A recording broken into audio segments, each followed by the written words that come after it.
There's been a tremendous amount of discussion in the comments underneath our Mavic 3 videos. Some of you have made some really great observations I want to share with everyone, and some of you have asked some questions I want to try and answer. So let's get into it now.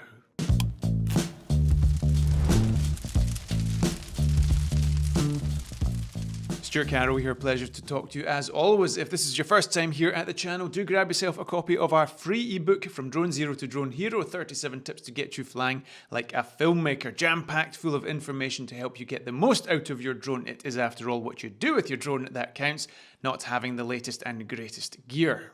By far the most commented observation is the price of the Mavic 3. It is expensive. There's no getting away from that fact. But does that mean it represents bad value? Price and value are two completely different concepts, and we need to look at the alternatives to get some kind of gauge of value added to that, the functionality that we get for all that money. Myself and the majority of you look to the Air 2S, which comes in at $999, less than half the price of the base model of the Mavic 3, and it does have a ton of functionality, and it doesn't really speak to the Mavic 3's value in fairness. But some of you have made some great observations regarding the price of the Inspire 2, particularly with regards to the $5,000 Cine version of the Mavic 3. Sorry, I'm going to pronounce the name wrong, but Seth something articulated it really nicely.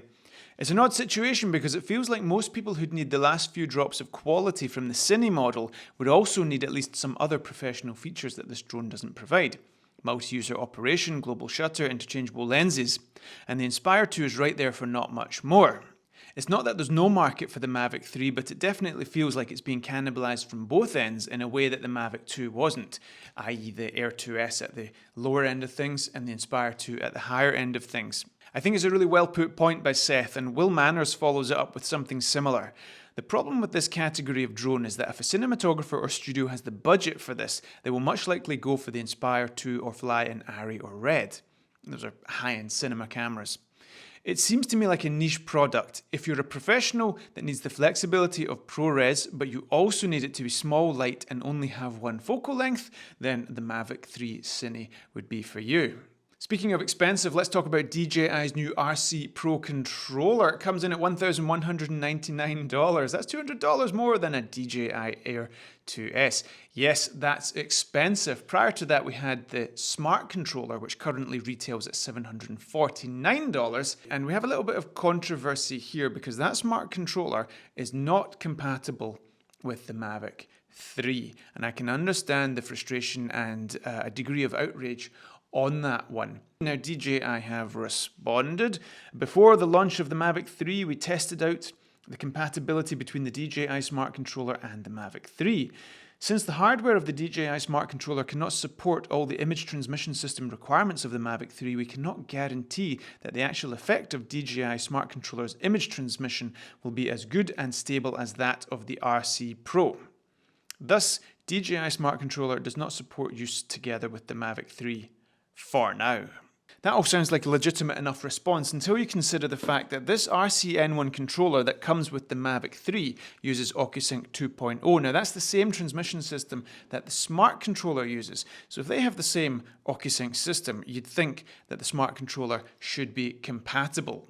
I really hope DJI can sort that out because they've created a tremendous brand loyalty around their products, and their products are absolutely fantastic, which is why they're in a position to sell people a $750, $800 smart controller, even though the drones come with a controller anyway.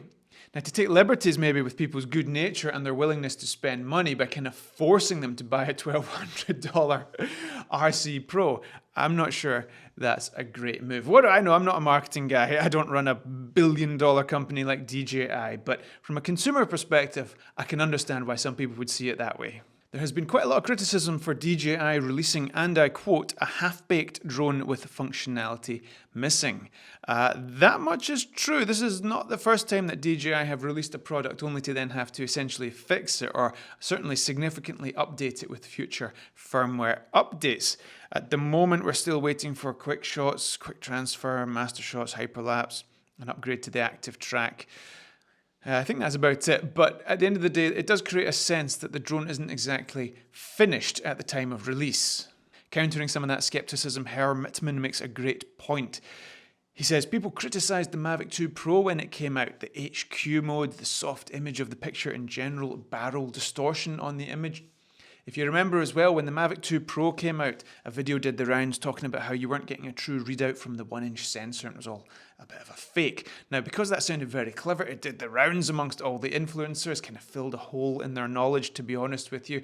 And I think this is one of the issues with influencer marketing is things can run, ideas can run both positive and negative, and DJI are maybe finding that out with their last couple of releases, that yes, they can do tremendously well on the back of influencer marketing, but if there are some gaps, shall we say, in the functionality or the feature set, they will also be found, and people will run with those negatives. The internet is a mean place. It's very, very unforgiving. But all that being said, the Mavic 2 Pro was a tremendously successful product, and once people understood that they were getting a cleaner readout from the sensor, and that's why the image was a bit soft, and that's why it had barrel distortion, and so on and so forth, we understood the product. It took a little bit of time for the skepticism to subside. We've seen that with the new Action 2 camera. Others have pointed out that we saw that with the original Osmo Action. We saw that with the Osmo Pocket when it came out. People were like, oh, it's too fragile, it's going to break, it's not much use, and it's been a tremendously successful product. Regarding the zoom lens, some of you have said, stop calling it a zoom lens, it's a 162mm telephoto lens with a fixed focal length. I understand the confusion around here. I don't think DJI have helped the situation, to be honest with you, by labeling it 162mm focal length on their website. It's really confusing. Right, the 7x zoom ultimately has to be 7x something. Well, it's 7x the 24mm base field of view. That we get access to on this camera. So we start off with our 1x optical zoom, 24mm, no zoom essentially, and we also have access to a 7x optical zoom, 162mm. So we have access to two focal lengths there with optical qualities, if you like, for want of a better expression. Weirdly, everything within that zoom range is digital zoom, so there's no real kind of variable optical zoom there, and that is very strange. I've never ever come across a lens like that in my life. If you go past the 7x zoom, everything is digital again. So as I say, it's a really weird lens, and I have to speculate that that was never the plan for this lens when DJI sat down with Hasselblad on day one and they were like, right, let's come up with this really weird hybrid lens and call it Explore Mode. I find that hard to believe, but for whatever reason, this is the situation we're now in. All that being said, you can still get some great parallax effects with that lens, and we're going to show you that in a forthcoming video. I just hope in the fullness of time we get full manual exposure controls and we get access to 24 and 25 frames per second. Once that happens, we're going to get some nice functionality out of that lens. Regarding an Air 2S versus Mavic 3 comparison, Eye in the Sky said, if you can't get good footage on an Air 2S, then you probably shouldn't bother.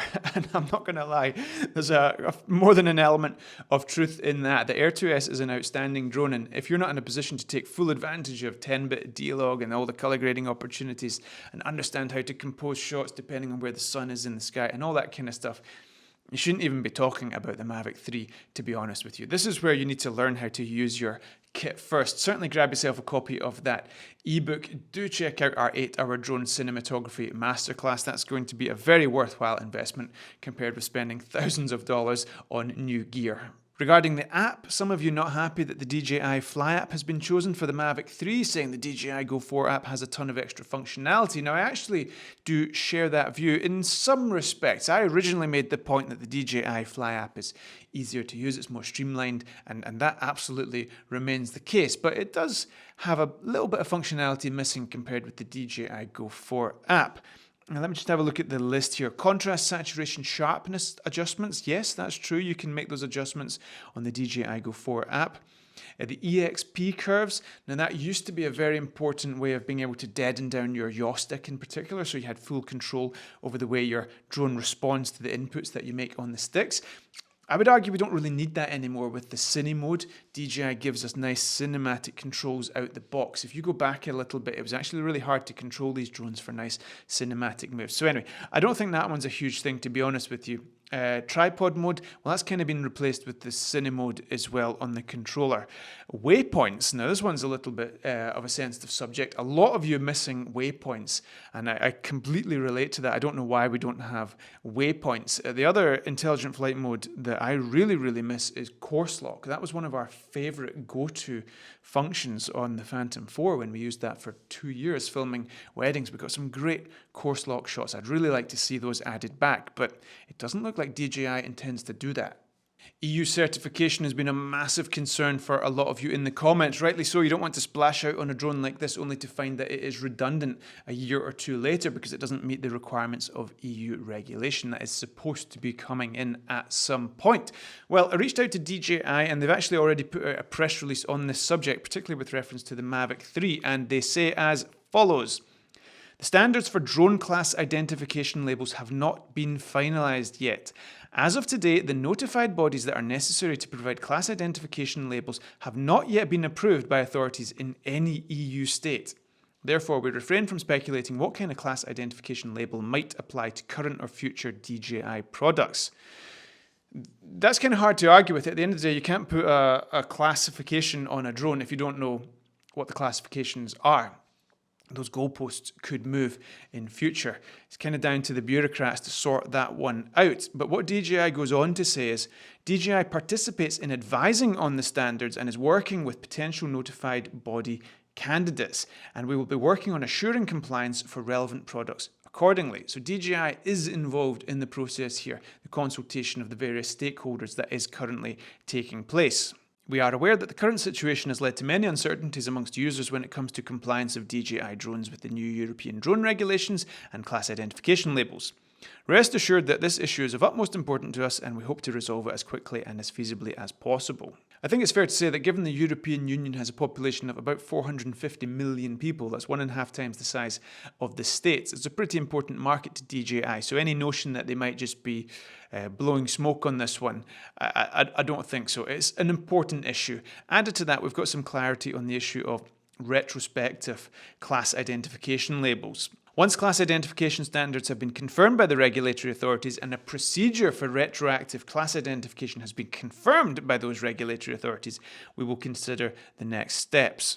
Quite a lot of you have speculated that the EU regulations are going to be pushed back to 2025 anyway. Now, I'm not sure where your source is for that, so if you do have clarity on that, please do leave some comments below to help out others. But in a nutshell, my take on that certainly is that DJI is involved in the process. They have no interest in leaving their customers in the lurch on this one. But yeah, it's an understandable concern. There is a degree of uncertainty on this topic. It's a 4/3 sensor, not a micro 4/3. Well, okay, there's a little bit of terminology here. DJI doesn't want anyone referring to their Hasselblad camera as having a micro 4/3 sensor. I think it's just association with micro. At the end of the day, in a drone context, it's not micro, it's a massive sensor. It's absolutely a fantastic achievement, but traditionally we've always referred to this sensor as micro 4/3 because that sensor is a lot smaller than a full frame sensor, and this is the comparison that's made with traditional cameras. But this is pure semantics and it's really not worth getting stressed about. I've also noticed that this notion of 4/3 is causing a bit of confusion. I think some of you are reading that as 3/4, and I'm not meaning to patronize anyone here, but it's come up quite a lot. People going, 4/3 is smaller than 1 inch. No, 4/3 is 1.33 inches, which is bigger than 1 inch. It's just we're not used to seeing a numerator that's bigger than a denominator and all that kind of stuff. So anyway, just helping you out on that one. We'll leave it at that for today, folks, but do continue to engage in the comments below. We're definitely learning a lot from you, understanding different people's perspectives, some different people's priorities, and so on and so forth. We can all learn together. Do grab yourself a copy of our free ebook, From Drone Zero to Drone Hero, 37 Tips to Get You Flying Like a Filmmaker, and we will see you next time.